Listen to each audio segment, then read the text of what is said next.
Hi, I'm Jason Grover for ThatShelf.com, and we're here to talk about Summer of Soul on vinyl.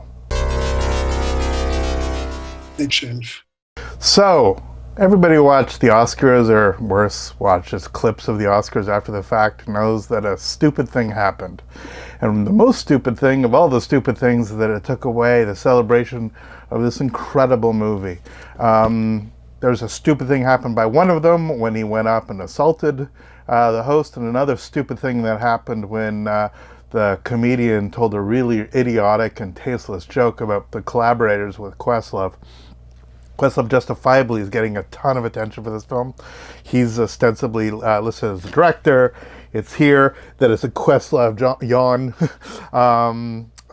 This is his sort of baby. He helped bring it to life, but there are many other producers and collaborators and editors and clearists and all the other people that actually contributed to make Summer of Soul such an extraordinary documentary. I highly recommend, if you don't mind, checking out the video that we actually have on this channel where I break down how important this documentary is for the history of music. It absolutely transforms our understanding of everything that was taking place in that summer of '69. In and around the sort of not only Woodstock in that era, but Altamont, what eventually happened in Wattstax, all these other shows that got the time and got the attention and got the recordings released that told a very specific story in the late 1960s, the sort of the prime festival moment at the end of the decade that helped define a generation. I mean, it's no understatement to say that the rock concert that took place in Bethel, New York is named after a town where at one point in time they were sort of going to do that, but of course it's known as the Woodstock generation. So here we are, at last, after more than a year. I mean, I guess it's out Summer of Soul in January of 2021, and here we are in June of 2022, and the vinyl release of some of the songs from that the Summer of Soul concerts that took place in that park in the upper part of Manhattan. As it says, Summer of Soul, or When the Revolution Could Not Be Televised. I mean, it was televised, and then promptly forgotten about. The fact of the matter here is that we actually have an official soundtrack. On the back, we actually have the people, all the general collaborators, the executive producers runs all of this line and into this line. Special shout out to Joseph Patel, who went through all kinds of nonsense online justifiably. Robert Fivolon, I apologize for butchering his name, and David Dinerstein, who shared the Oscars, shared the Academy Award for this film.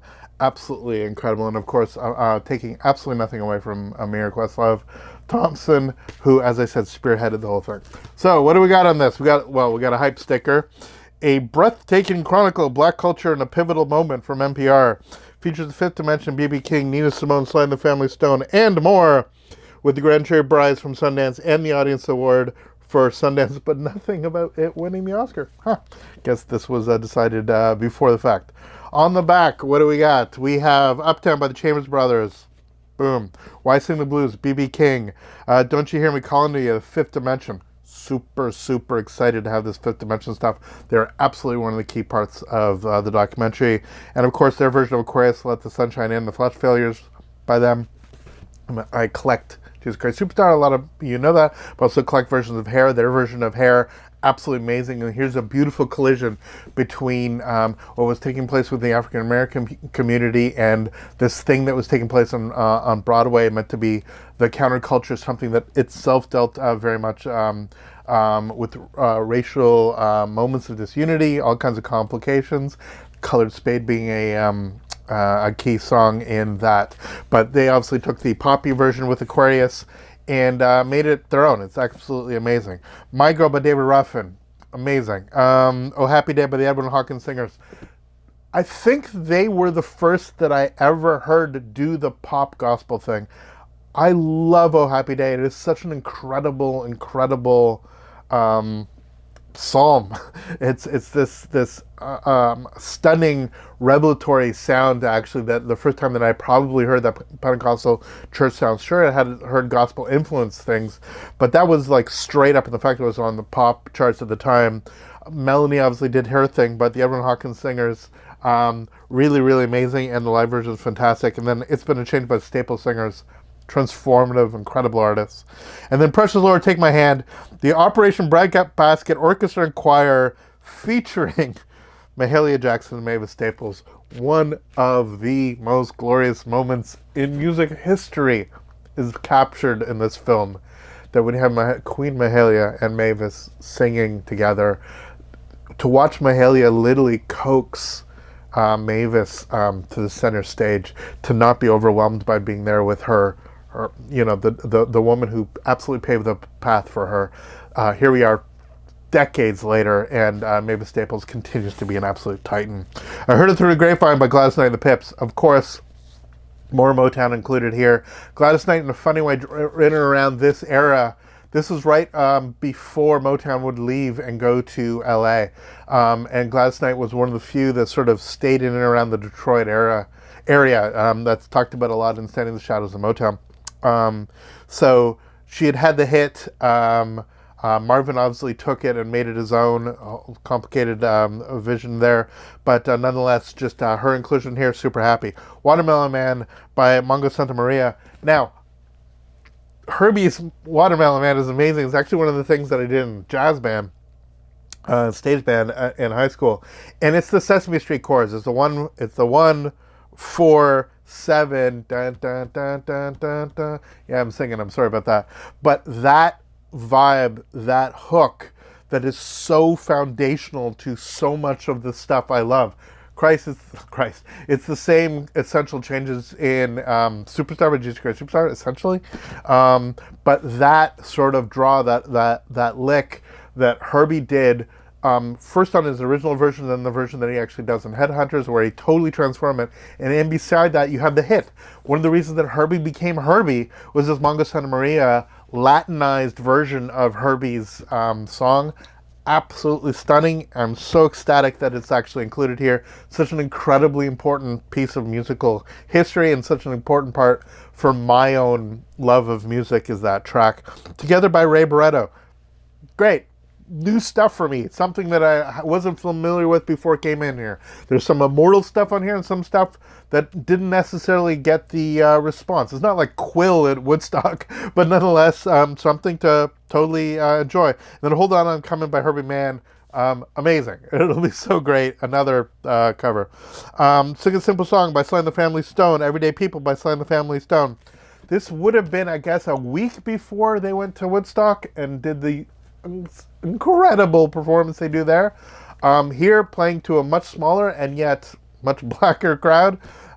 Very, very intense, very, very wonderful. Cannot wait to actually listen to this again, just as musical context, without the visuals. In a funny way, that's what this will give me.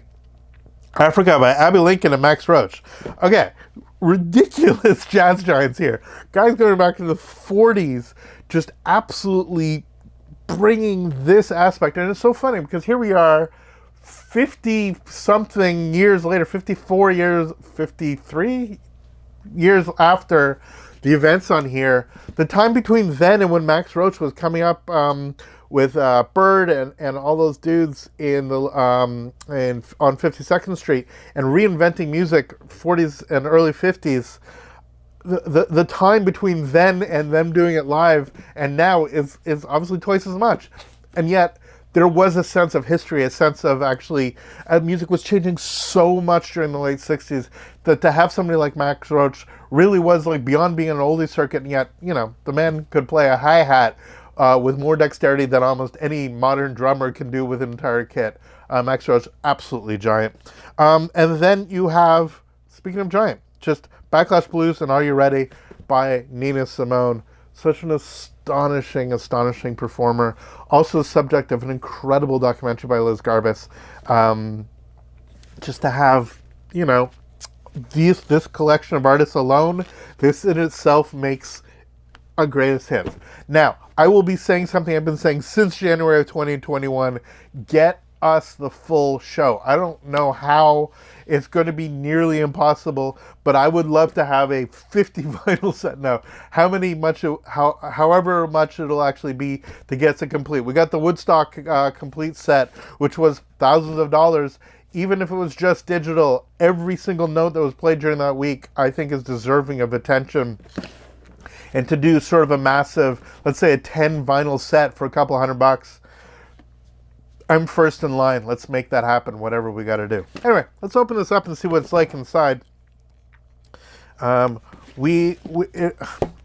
would have loved this to have been like some crazy audiophile package to come with a 4K of the movie, that sort of stuff. But whatever, we're going to get the record and we're going to see what it's like inside. We have the outside, which again, this sort of blurry stuff, it's certainly the artist, but I think they're blurred enough so they don't actually have to have rights issues in quite the same way. I have no idea what they're doing. And on the inside, there we go. What a stunning, stunning portrait. Yeah, that's what it's all about. So here we have inside, please, no, unfortunately they are in paper sleeves. Now, it's nice that we have Quest actually giving us an essay with a breakdown of the artist, but records in paper sleeves I am never a fan of. It's not quite in the plain paper sleeve, but we'll just put this out and not put it back here just to see how much schmutz. Yeah, it's got all kinds of nonsense on here. It'll go in the degrader and everything will be happy. There's a little bit of swirling on the vinyl, but it looks reasonably flat. I'm hoping it'll actually be okay. I'll just put this down here. Let's open up the other one. Same sort of thing. Track listing on the back. The Harlem Cultural Festival, directed and produced by Hal Tulchin, Tony Lawrence, host and MC. So, if you go to Discogs, the only real thing that actually came out of this is a 45 release, and that's that track is not on here.